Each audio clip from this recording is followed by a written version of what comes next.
في منطقة شعبية معروفة في عين شمس، في شارع ضيق كان في محل جزار عادي جدا. الناس كانت بتعدي من قدامه كل يوم من غير ما تاخد بالها إن في حاجة غلط. المحل كان صغير لكن دايما زحمة، والغريب إن كل اللي بيشتري منه بيرجع تاني.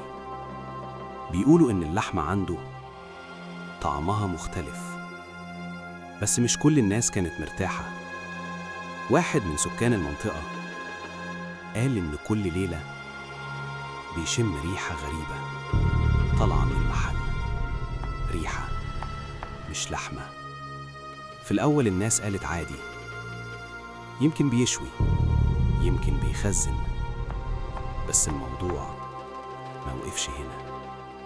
واحد اختفى، كان شاب بيعدي من الشارع ده كل يوم، وفجأة اختفى، مفيش أثر، مفيش دليل.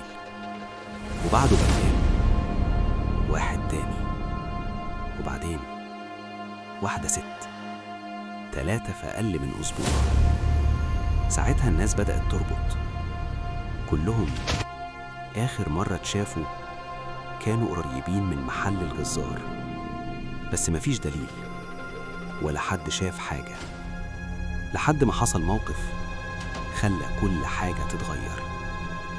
راجل من المنطقة قرر يراقب المحل، فضل واقف بعيد مستخبي لحد نص الليل، وفجأة شاف الجزار بيفتح المحل في وقت غريب مش وقت شغل، وطلع شايل حاجة، كيس كبير تقيل، وكان بيجره مش شايله. الراجل قرب شوية، بس في اللحظة دي الجزار وقف ولف وبص عليه كأنه عارف إنه متراقب. الراجل جري، ومن يومها ما قربش تاني، بس قرر يبلغ.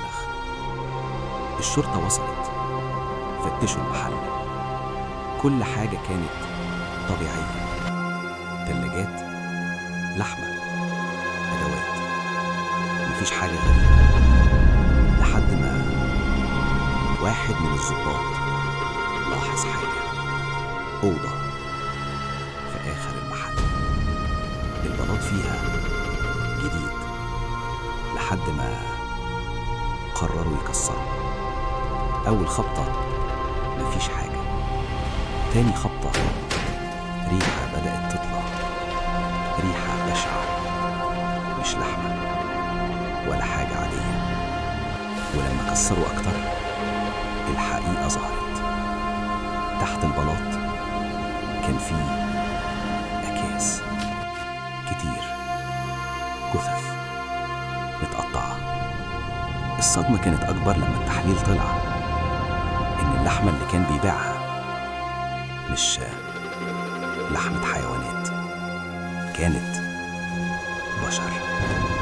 الجزار اتقبض عليه واعترف بكل حاجة، قال إنه كان بيختار ضحاياه بالهدوء ومن غير ما حد يحس.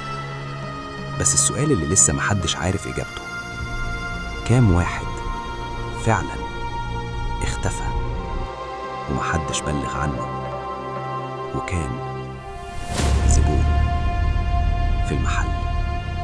السؤال بقى، لو كنت مكانهم وعديت من قدام المحل ده، هتشتري ولا هتجري؟